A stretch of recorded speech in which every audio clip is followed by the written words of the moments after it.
Hello first international trip Thailand video part 1 ready అయిపోయింది.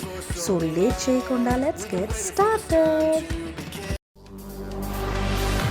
Ladies and gentlemen, are you ready?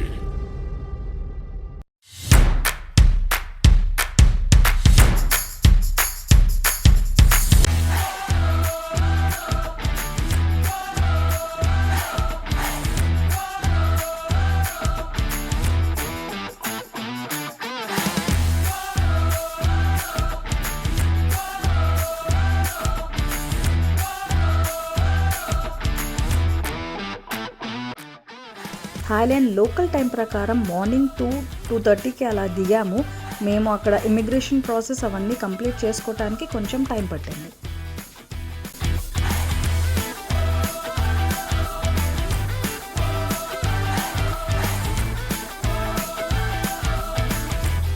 Check in baggage వచ్చేలోపు మేము అక్కడ local SIM card కూడా తీసేసుకున్నాము. వేరే బుకింగ్స్కి వాటికి అది important.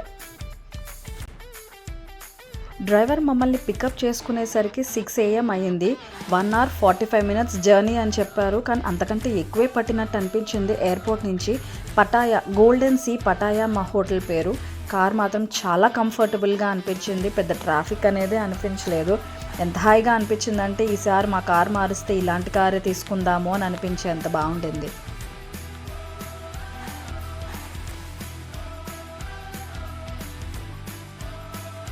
Check in time 2 PM అయితే మేము చాలా ఎర్లీగా రీచ్ అయిపోయాము. అందుకని హోటల్ వాడికి basic details, ID card details ఇవన్నీ ఇచ్చేసి అక్కడే ఫ్రెష్ అప్ అయిపోయి బ్యాగ్స్ని లాబీలోనే పెట్టేసి మేము మా టూర్ గైడ్ కోసం వెయిట్ చేసాము. తను వచ్చిన తర్వాత మిగతా డీటెయిల్స్ కలెక్ట్ చేసి మాకు మా ట్రిప్లో ఉన్న ఫస్ట్ ప్లేస్ ఫ్లోటింగ్ మార్కెట్కి తీసుకెళ్ళింది. టికెట్ ఇక్కడ తీసుకోగానే మా అందరికీ ఇలాంటి స్టిక్కర్స్ అతికిచ్చింది. ఈ ఫ్లోటింగ్ మార్కెట్ బయటకు వచ్చే వరకు అది ఉండాలి అని చెప్పింది. ఇక్కడ కనిపిస్తున్నావిడే మా టూర్ గైడ్. మేము ఇక్కడి నుంచి వేరే ప్లేస్కి వెళ్తాము, మాకు మళ్ళీ రిటర్న్ డ్రాప్ అవసరం లేదు అని చెప్తే తను మమ్మల్ని అక్కడ వదిలేసి వెళ్ళిపోయింది. చూడండి, ఇక్కడ ఫ్లోటింగ్ మార్కెట్ బ్రాకెట్లో పటాయా అని రాసుంది. నాకు అక్కడికి వెళ్ళంగానే థాయ్ లాంగ్వేజ్ చాలా ఈజీగా అర్థమైపోయింది.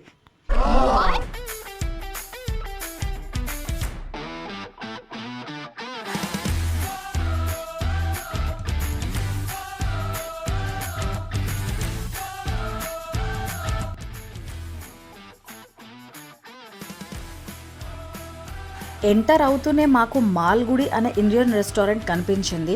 సో ముందైతే బ్రేక్ఫాస్ట్ చేసిన తర్వాతే లోపలికి వెళ్దాము అని అక్కడే ఆగిపోయాము. బ్రేక్ఫాస్ట్ వాజ్ డీసెంట్ ఎనఫ్, పర్వాలేదు అని అనిపించింది అంతే. అక్కడే పనిచేస్తున్న ఇతను, మీరు ఇక్కడ ఫ్లోటింగ్ మార్కెట్లో ఏమీ కొనకండి, ఇక్కడ కంటే బ్యాంకాక్లో ఉన్న ఇందిరా మార్కెట్, ప్రతునం మార్కెట్లో మీకు ఇంకా బాగా దొరుకుతాయి అని చెప్పేసరికి మాకు ఉన్న కాస్త కొనాలన్న మూడు ఉత్సాహం పూర్తిగా పోయినాయి.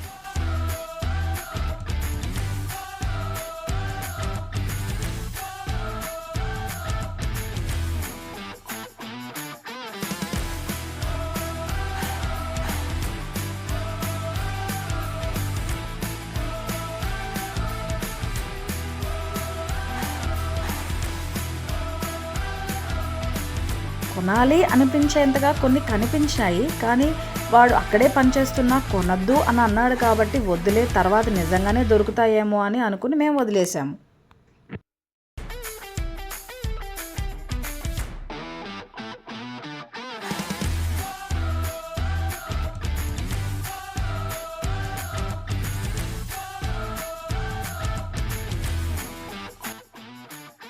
స్టార్టింగ్ నుంచి ఎండింగ్ వరకు మనం గమనిస్తే ఈ సైడ్స్కి కలర్గా కనిపిస్తున్న ప్రతిదీ ప్లాస్టిక్ బాటిల్ రీసైకిల్ చేసి వాళ్ళు చేసిన డెకోరే.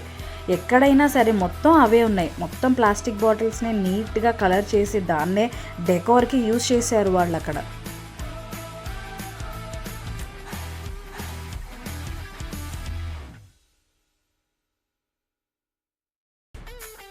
మేము ఎర్లీగా వచ్చామో, వాళ్ళు షాప్స్ లేట్గా ఓపెన్ చేస్తారో తెలియదు, కానీ మేము వచ్చేసరికి ఇంకా మెల్లగా ఓపెన్ చేస్తూ ఉన్నారు. మన దగ్గర అయితే బోని బేరం అంటాడేమోనని మనం కొనము. అలాగే అనిపించింది అక్కడ కూడా. కానీ మేము ఎక్స్పెక్ట్ చేసిన ఫ్లోటింగ్ మార్కెట్ మేము చూస్తున్న ఫ్లోటింగ్ మార్కెట్ ఒకటి కాదేమో అని మాకు చాలా అనిపించింది. ఇడియట్ మూవీలో ఆ పాటల్లో వస్తున్న ఫ్లోటింగ్ మార్కెట్ లాగా ఉంటుందేమో ఇది అనుకున్నాను, కానీ ఇది అలా లేదు. ఏదో మేము జస్ట్ సరదాగా బోటింగ్కి వెళ్తున్నట్టుగా అనిపించింది. పక్కనే దగ్గరలో షాప్స్ కోసం ఆపుతాడా అని అనిపించింది, కానీ మేము ఆపడానికి అసలు అడగను కూడా అడగలేదు.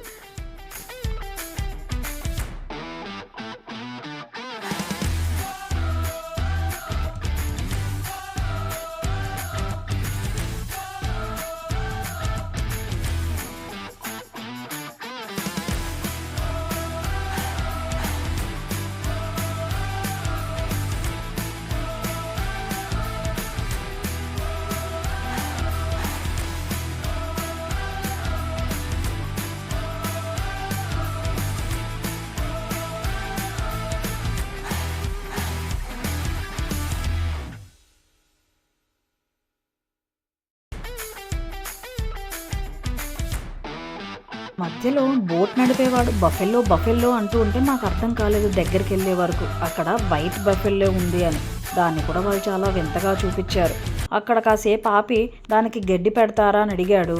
మన దగ్గర పక్కనే ఉన్నా మనం ఏనాడు చేయలేదు కదా, దానికి 100 బాత్స్ ఇచ్చి మరీ చేయటం ఎందుకులే అని మేము పెద్దగా ఇంట్రెస్ట్ చూపించలేదు. ఎగ్జిట్కి అయితే వచ్చేసాము. అక్కడ మనకి రకరకాలుగా ఫోటోలు తీస్తాడు, కానీ మేము అడగలేదు వాడిని. దానికి మళ్ళీ ఎక్స్ట్రా అడుగుతాడు ఎందుకని మా కెమెరాల్లో మేమే ఫోటోలు దిగాము. చాలా బాగానే వచ్చాయి. కలర్ఫుల్ బ్యాక్గ్రౌండ్ తోటి చక్కగా ఫోటోలు తీసుకున్నాం అనిపించింది. We were satisfied enough. బోట్లో ఉన్నప్పుడు కొన్ని, బయట కొన్ని చాలా పిక్చర్స్ తీసుకున్నాము.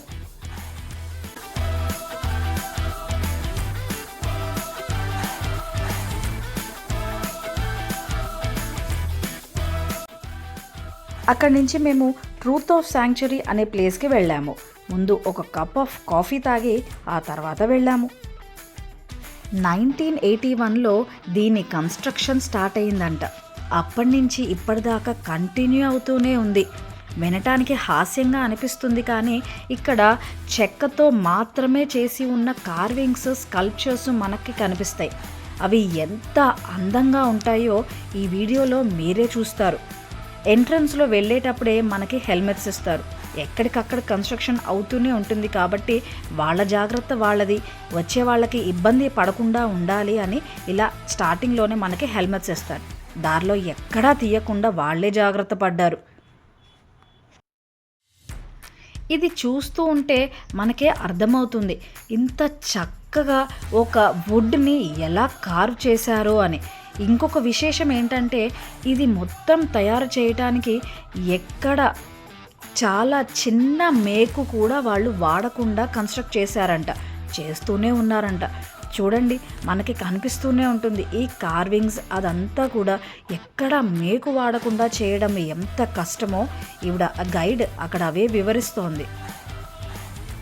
మరి మేకులు వాడకుండా ఎలా చేశారు అంటే ఇక్కడ ఈవిడ చెప్పేది కూడా అదే. చిన్న చిన్న టూల్స్ ఇవన్నీ యూజ్ చేసి దాన్ని ఎలా కర్వ్ చేసేవాళ్ళు, ఎలా కట్ చేసేవాళ్ళో ఈవిడ ఎక్స్ప్లెయిన్ చేస్తోంది.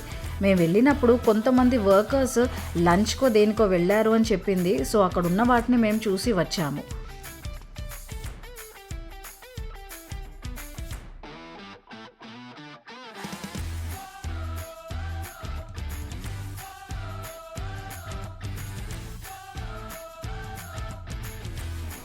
వెనకాల కార్వింగ్స్ తోటి మనకు వచ్చే ఫొటోస్ ఇంత బాగుంటాయా అని అనిపించింది.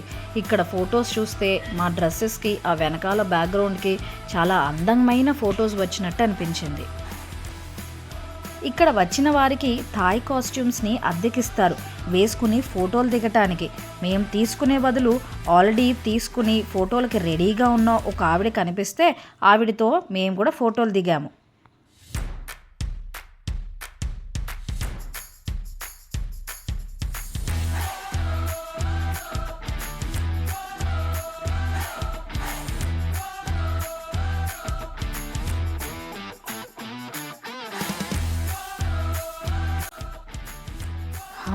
చాలా టయర్డ్ అయిపోయాము. దారిలోనే ఎక్కడో లంచ్ చేసేసి హోటల్ రూమ్కి వచ్చేసాం. అక్కడ కాసేపు రెస్ట్ తీసుకుని ఈవినింగ్ అల్కజార్ షోకి వెళ్ళాం. There is something special about this show. ఈ షోలో ఇంపార్టెంట్ థింగ్ ఏంటంటే ఇక్కడ కనిపిస్తున్న డాన్సర్స్లో చాలామంది యాక్చువల్లీ మెన్ అంట. వాళ్ళు నిజంగా ఆడవాళ్ళు కాదు, ఆడవాళ్ళ కంటే అందంగా రెడీ అయ్యి ఈ షోలో ఇలా పర్ఫామ్ చేయడమే ఈ షో యొక్క స్పెషాలిటీ అంట. షో అయిపోయిన తర్వాత వాళ్ళతో ఫోటోలు దిగడానికి కూడా అంతే పోటీ పడతారు అందరూ. అక్కడి నుంచి టుక్ ఎక్కి మేము నైట్ బజార్కి వెళ్ళాము. Evening walking street, night bazaar ఇవన్నీ పక్కనే ఉంటాయి. కొత్తగా అనిపించింది ఆ టుక్ ఎక్కిన experience. Generally out of the city or out of the country మనము పబ్లిక్ ట్రాన్స్పోర్ట్ ఎక్కడమో చాలా కొత్తగా అనిపిస్తుంది కదా, అలాగే ఇదొక కొత్త అనుభవంలా అనిపించింది.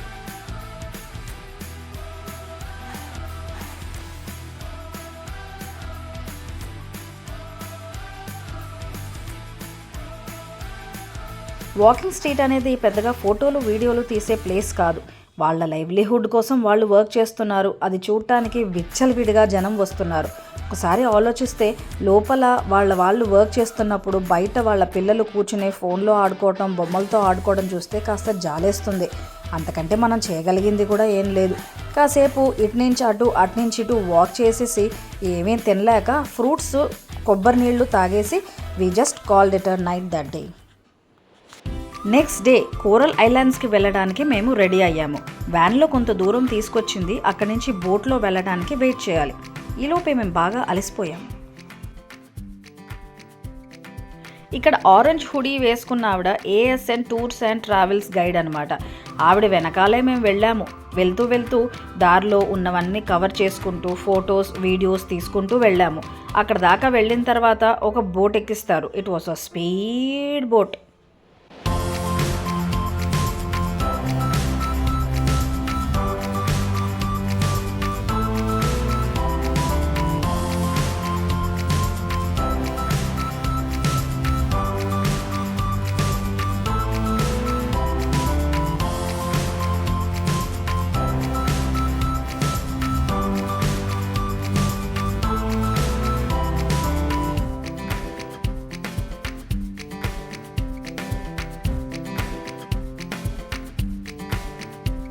మధ్యలో వాటర్ స్పోర్ట్స్ చేయాలనుకున్న వాళ్ళకి మధ్యలో ఒక స్టాప్ ఇచ్చాడు.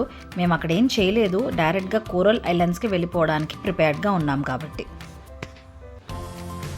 Coral islands are a must visit అని మాత్రం నేను చెప్పను. It was a normal beach. మనకి గోవాలో, వైజాగ్లో పూరీ బీచ్ ఇవన్నీ ఎలా ఉంటాయో ఇక్కడ కూడా అలాగే అనిపించింది. ఏదో కొత్తదనం కోరుకోవడం అంటే ఏం లేదు. అక్కడ మిగతా టూరిస్టులు ఎలా ఉంటారో మనకి ఇక్కడ కూడా అలాగే ఉన్నారు. సో యాజ్ యూజువల్గా కొన్ని ఫొటోస్, వీడియోస్ తీసుకున్న తర్వాత గోవాలో వాడు బండ్లు అద్దెకిచ్చినట్టుగా ఇక్కడ కూడా బండ్లు అద్దెకిచ్చాడు. మా ఎవరి దగ్గర ఇంటర్నేషనల్ లైసెన్స్ లేకపోయినా సరే వీ కుడ్ టేక్ ఇట్. తీసుకొని ఆ బీచ్ ఒడ్డున కాసేపు అలా మేము సరదాగా తిరిగాము.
కోరల్ ఐలాండ్స్ ప్యాకేజ్లో మనకి ఇండియన్ లంచ్తో పాటు కోకోనట్ వాటర్ అని వాడు సపరేట్గా రాశాడు.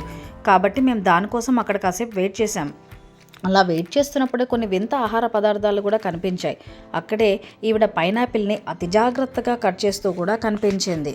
ఈ ఆహార పదార్థాలన్నింటినీ నేను వీడియో తీశాను. ఇందులో ఏదన్నా to be honest crocodile part ఏమన్నా ఉందేమో అని I was searching. But later on తెలిసింది ఇదంతా నార్మల్ నాన్ వెజిటేరియన్ ఫుడే అని. సో వదిలేశాను. అక్కడ కొన్ని కోకోనట్ వాటర్, మ్యాంగో జ్యూసెస్ ఇవన్నీ అవైలబుల్ ఉంటే కోకోనట్ వాటర్తో పాటు మేము మ్యాంగో జ్యూస్ కూడా తీసుకున్నాము.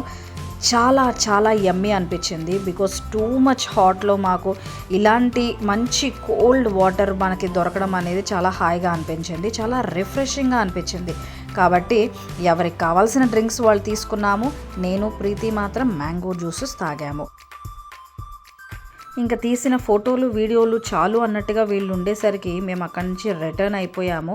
According to the package Indian lunch provide చేయడానికి వాడు మాకు ఒక కమ్యూనిటీ హాల్ లాంటి ప్లేస్లో ఆపాడు. కాస్త దొరికింది ఫుడ్ అనే చెప్పాలి. అక్కడికే చాలా ఆకలిగా ఉండేసరికి మేము లంచ్ చేసేసాం. అటు నుంచి మేము రూమ్కి వెళ్ళిపోయి కాస్త ఫ్రెష్ అప్ అయిపోయి దగ్గరలో ఇంకేమైనా ప్లేసెస్ ఉన్నాయేమో అని చూద్దాం అనుకున్నప్పుడు పాడో మీడియా ఆర్ట్ స్పేస్ అనేది ఒకటి కనిపించింది. ఇది 3D ఆర్ట్ స్పేస్ లాంటిదన్నమాట. చుట్టూతా అన్ని వైపులా మిర్రర్స్ ఉంటాయి. వాడు 3D ప్రొజెక్షన్స్ చేస్తూ ఉంటాడు. It was wonderful place. అన్ని వైపులా మిర్రర్స్ ఉండేసరికి ఇక్కడ ఒక నోటీస్ కనిపించింది. There are floor mirrors in the venue, so please be extra careful as you may see your underwear as well అని చాలా వింతగా అనిపించి ఫోటో తీశాను. This is that place. కింద వైపు కూడా మనకి మిర్రర్స్ కనిపిస్తూ ఉంటాయి. పైన మొత్తం మనకి లైట్స్ ఉన్నాయి.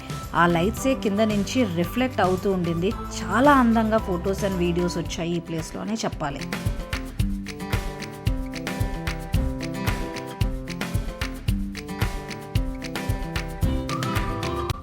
4 to 5 హాల్స్ వరకు ఉన్నాయి. ఒక్కొక్క దాంట్లో ఒక్కొక్క థీమ్ తోటి యూజ్ చేసి వాడు ప్రొజెక్షన్స్ చేస్తూ ఉంటాడనమాట.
ఇక్కడి నుంచి కాస్త నడిచి మేము ఒక మంచి ఇండియన్ రెస్టారెంట్కి వచ్చాము.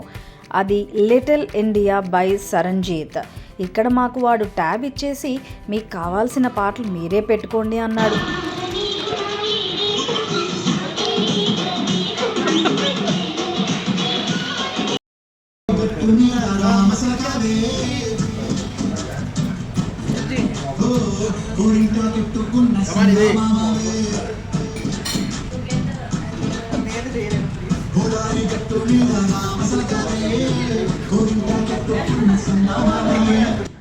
ఎంతైనా వేరే కంట్రీలో మన ఇండియన్ ఫుడ్ తింటూ మన తెలుగు పాటలు వింటంలో ఉండే కిక్కే వేరబ్బా అనిపించింది.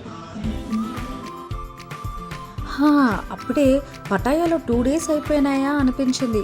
ఒక్క నిమిషం కూడా వేస్ట్ చేయకుండా తిరిగాము. రోజు 20,000 స్టెప్స్కి తగ్గకుండా తిరిగాము. అయినా ఇంకొన్ని ప్లేసెస్ ఉన్నాయేమో కవర్ చేయడానికి అన్న ఫీలింగ్ వచ్చింది మాకు. ఎందుకంటే అందరూ చెప్పిన దాని ప్రకారము బ్యాంకాక్లో కంటే పటాయాలోనే ఎక్కువ ప్లేసెస్ ఉంటాయంట కవర్ చేయడానికి. But anyway, this was the last night for us in Pattaya. అక్కడి నుంచి నెక్స్ట్ డే మేము బ్యాంకాక్ వెళ్ళిపోవాల్సి ఉంది. కాబట్టి కాసేపు పటాయా బీచ్లో టైం స్పెండ్ చేద్దాము అని అక్కడే బీచ్లో 50 బాత్ పర్ చైర్ చొప్పున చైర్స్ అద్దెకి తీసుకొని అక్కడే కూర్చుని కాసేపు టైం స్పెండ్ చేసి వెళ్ళిపోయాము. సో నెక్స్ట్ 2 days మొత్తం బ్యాంకాక్ ట్రిప్. బ్యాంకాక్లో చూసిన అందాలన్నీ పార్ట్ 2లో కవర్ చేద్దాము. So this is the end of the part 1 video. See you all in the part 2.